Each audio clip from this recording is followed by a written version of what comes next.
नमस्कार दोस्तों, मैं सुनील कुमार आपका फिर से स्वागत करता हूं आपके अपने चैनल क्या ऐसा होता है। दोस्तों, तो पितृ दोष की पूजा कैसे होती है, मैंने आपको 2 दिन की विधि बताई है। पहले दिन की पूजा पितृ दोष की किस तरह से होती है, दूसरे दिन की पूजा में कौन कौन सी पूजा की जाती है, किन किन देवी देवताओं की पूजा की जाती है, मैंने अपने वीडियो के माध्यम से आपके साथ शेयर किया है। आज मैं आपको बता रहा हूं तीसरे दिन की पूजा, क्योंकि दूसरे दिन की पूजा के बाद भी एक सूचक लगता है। ठीक है, तो वो क्या होता है, जैसे पहले दिन की पूजा के कुछ नियम और विधि बताई गई थी, उसी के अनुसार कुछ ऐसे परहेज होते हैं वो दूसरे दिन की पूजा में भी हमें एज इट इज हमें फॉलो करने पड़ते हैं। आज मैं आपके सामने रख रहा हूं तीसरे दिन की पूजा। पितृ दोष की पूजा जब आप कराने जाते हैं तो तीसरे दिन की पूजा कौन से देवी देवताओं की होती है, किन की होती है, विधि क्या है, वो सारा मैं आपको अपने वीडियो के माध्यम से शेयर कर रहा हूं। दोस्तों, तीसरे दिन की पूजा, जब दूसरे दिन की पूजा करने के बाद जब हम पर सूतक लग गया था तो रात में 5 बजे के आसपास सुबह, और नहा धो के हम 6 बजे के आसपास, 5:30 बजे के आसपास, और तीसरे दिन की पूजा के लिए हम तैयार हुए। तो दोस्तों, 2 दिन की पूजा उन्हीं सफेद कपड़ों से, जो मैंने आपको पहले दिन की पूजा में बताए थे, उन्हीं कपड़ों में 2 दिन की पूजा होती है। और 2 दिन की पूजा के बाद जब आप सुबह जागते हो तीसरे दिन की पूजा के लिए, तो आपको वो सारे कपड़े धुल धुला के और एकदम साफ करके और वहीं पर छोड़ देने पड़ते हैं। वो सारे कपड़े आपको वहीं पे छोड़ देने पड़ते हैं। जब तीसरे दिन की पूजा होती है तो आप अपने वही कपड़े जो आप पहनना चाहते हो, अपनी पसंद के कपड़े, आप उन कपड़ों को पहनकर आप वो पूजा करते हैं। तो आखिरकार तीसरे दिन की पूजा क्यों सर्वश्रेष्ठ है, तीसरे दिन की पूजा क्यों बेहद जरूरी है, ये मैं आपको अपने वीडियो के माध्यम से आपके साथ शेयर कर रहा हूं।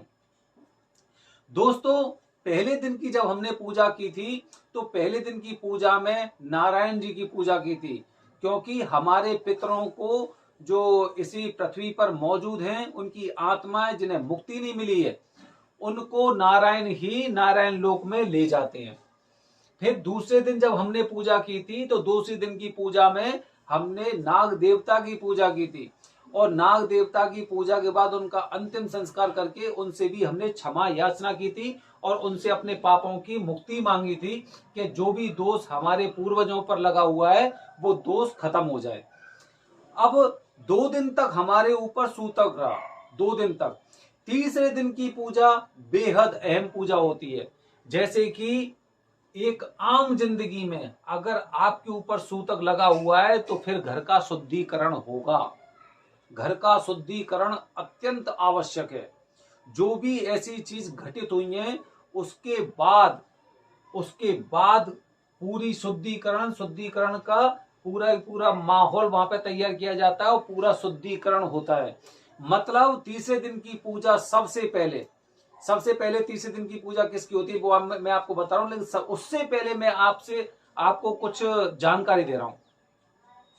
बाबा भोलेनाथ जी हमेशा कहीं पे भी आपको सर्प दिखाई दे जाते हैं तो हमेशा हम हिंदू धर्म के लोग उन्हें भगवान शिव का एक तरह से सेवक या दूत या कुछ भी मानते हैं। तो भगवान शिव की कल्पना बिना सांप के नहीं की जा सकती। भगवान शिव की कल्पना बिना सांप के कभी नहीं की जा सकती। ऐसे ही अगर मैं भगवान विष्णु की बात करूं तो क्षीर सागर में वो चाहे भले ही बैठे हुए हैं, लेटे हुए हैं, लेकिन शेषनाग वहां पर हैं। प्रकृति में भगवान विष्णु, भगवान शिव जो एक हमारे ईष्ट हैं, हमारे परमेश्वर हैं, और हमें जो ऐसा प्रतीत होता है कि इसके बाद के जितने भगवान हुए वो इनका कोई ना कोई एक रूप था। और अगर मैं तीसरी बात करूं भगवान श्री कृष्ण, तो उन्होंने भी नागों की कुछ ऐसी क्रिया की थी जो आज भी बहुत ज्यादा फेमस है। आपने काफी जगह देखा होगा, आपने श्री कृष्ण में भी देखा होगा, जो सीरियल आते हैं कि उसमें जब वो तालाब में जाते हैं तो वो जो शेषनाग के ऊपर वो नृत्य करते हैं। तो सांप की भूमिका और सांप का हमारे एक जीवन में एक संयोग होता है। क्योंकि हमने कहीं पर भी कुछ भी ऐसी बातें नहीं सुनी ना पढ़ी हैं कि अगर कुछ आदमी किसी दूसरे को मार रहे हैं, किसी दूसरे आदमी को पीट रहा है, या हमने किसी को मरते हुए देखा तो दोष हमारे ऊपर लग जाए। हमने कभी ऐसा नहीं देखा कि अगर कोई आदमी किसी के साथ अगर उसकी मदद कर रहा है किसी मारने में तो दोष उसके ऊपर लग गया।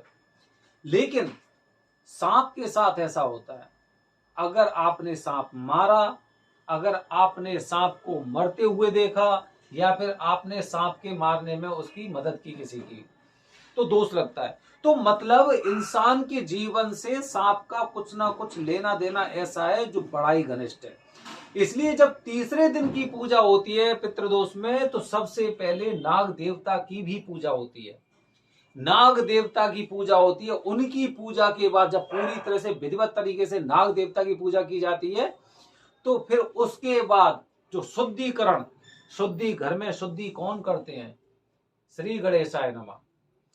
भगवान गणेश जी की पूजा होती है, क्योंकि ऐसा माना जाता है कि 2 दिन में हम पर सूतक लगा था, हम शमशान गए थे, हमने दाह संस्कार किए थे वहां पे, तो हमारे ऊपर सूतक था।